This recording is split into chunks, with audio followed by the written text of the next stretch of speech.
cuarto y último bloque vamos a ir cerrando este tema y por supuesto hablamos ya de los síntomas del método diagnóstico, pero aparte de instalar siempre una enfermedad, la intención de Foro Médico es prevenir. Entonces vamos a hablar un poquito de la prevención y las recomendaciones realmente que puede hacernos el doctor como para poder nosotros evitar tener esta enfermedad que, si bien dijo, tiene una carga genética, que eso no se puede evitar si quizás se pueda postergar. Bueno, los episodios, los accesos de vasculitis se pueden evitar o hacer que mejoren más rápido con el manejo del estrés. La mayoría de las veces, no todas las veces, pero la mayoría de las veces un paciente con vasculitis, su cuadro fue desencadenado por una situación de mucho estrés. Entonces este paciente tiene que saber que tiene que tratar de evitar o manejar el estrés al cual pueda enfrentarse, porque si él no puede tener un buen manejo de su estrés, eventualmente va a desarrollar otra vez estas lesiones que se repiten a lo largo de su vida. Al contrario de aquellos pacientes que tienen un tumor maligno y que su vasculitis fue desencadenada como dentro de un cuadro que se llama síndrome paraneoplásico, que es otra causa menos frecuente que el estrés, pero también en la cual tiene que pensar un médico que está manejando a un paciente con vasculitis. Pero básicamente es manejar el estrés, hacer actividad física moderada, tratar de llevar una vida social, frecuentar a personas que les son agradables, tratar de sobrellevar a aquellas personas que son desagradables. Y eliminar los tóxicos. Es imposible a veces en el trabajo, ¿verdad? De repente fuera del trabajo sí se puede eliminar al tóxico, pero ahí en el trabajo imposible, porque si no perdés el trabajo. A veces está algunos escalones por encima tuyo. Por supuesto. Y esos son los que están más tóxicos. Sí, entonces uno tiene que hacer como una gimnasia mental para poder evitar esa situación estresante desencadenada por esa situación o persona. Sí. Y si es que no puede él solo, pues tiene que buscar ayuda. Eso no implica que sea más débil. Claro. Tiene que buscar ayuda y ahí entra el concurso del psicólogo o del psiquiatra. Claro. Para ayudar a sobrellevar en una terapia cognitivo-conductual ese tipo de situaciones. ¿La alimentación no guarda implicancias con la enfermedad? Y bueno, hay también, ¿verdad? El paciente tiene que saber que tiene que tratar de llevar una vida saludable, no subir de peso, ¿verdad?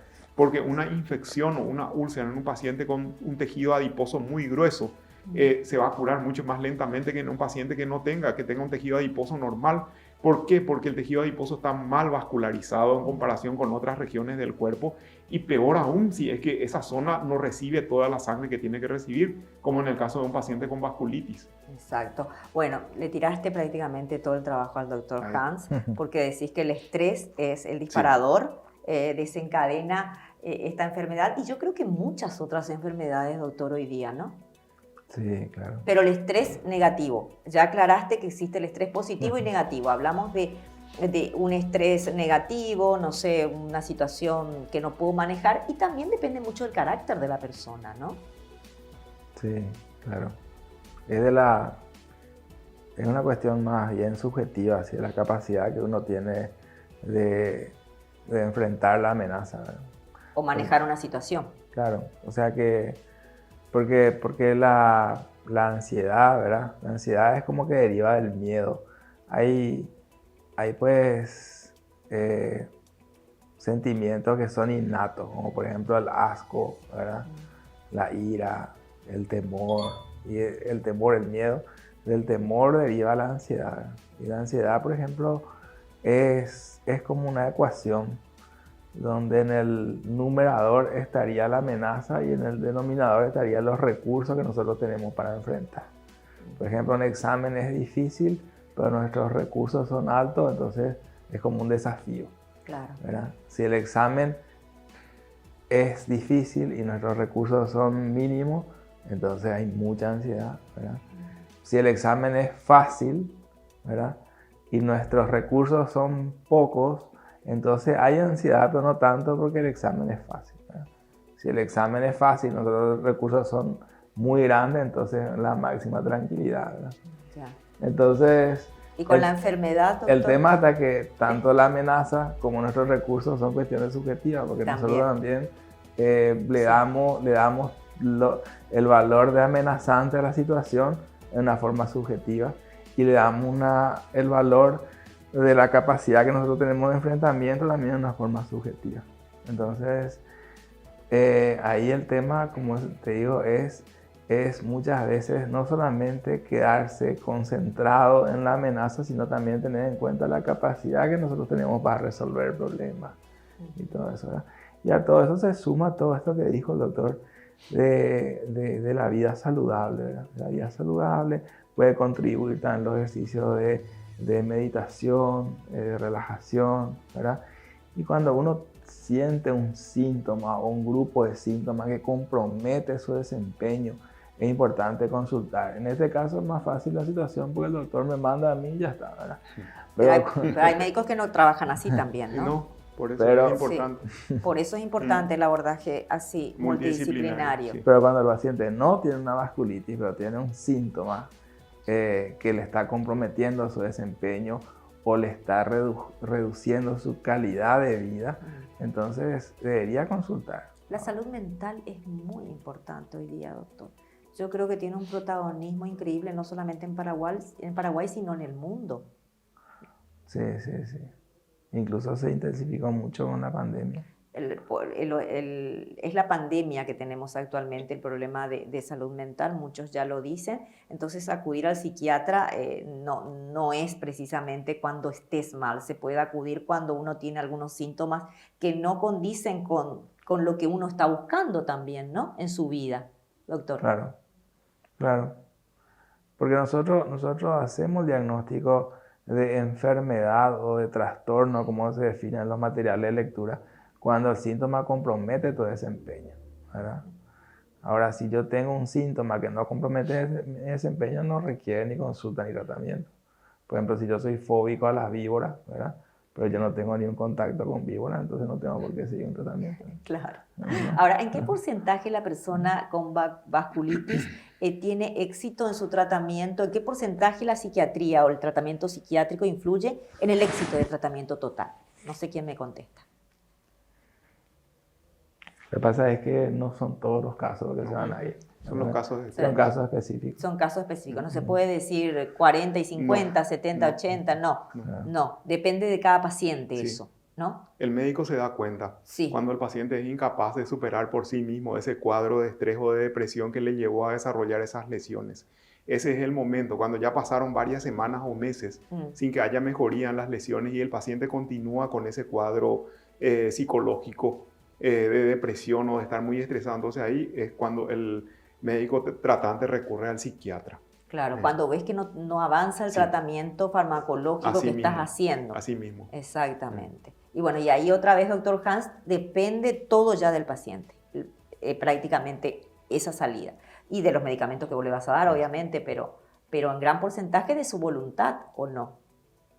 Y sí, claro, o sea que ayuda mucho focalizar la mente en lo positivo, ¿verdad?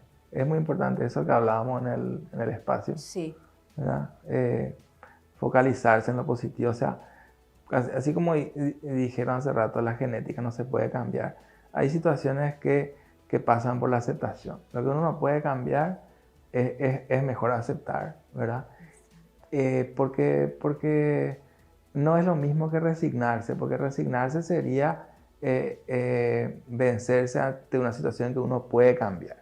Por ejemplo, yo no puedo decir yo ya acepto más que soy alcohólico, ¿verdad? Claro. Porque es una situación que uno puede cambiar. Claro. Pero una situación que uno no puede cambiar, como qué sé yo, el fallecimiento de un familiar, o esta situación que dicen que bueno, que tienen mucha predisposición genética y todo eso, es algo que es mejor aceptar, ¿verdad?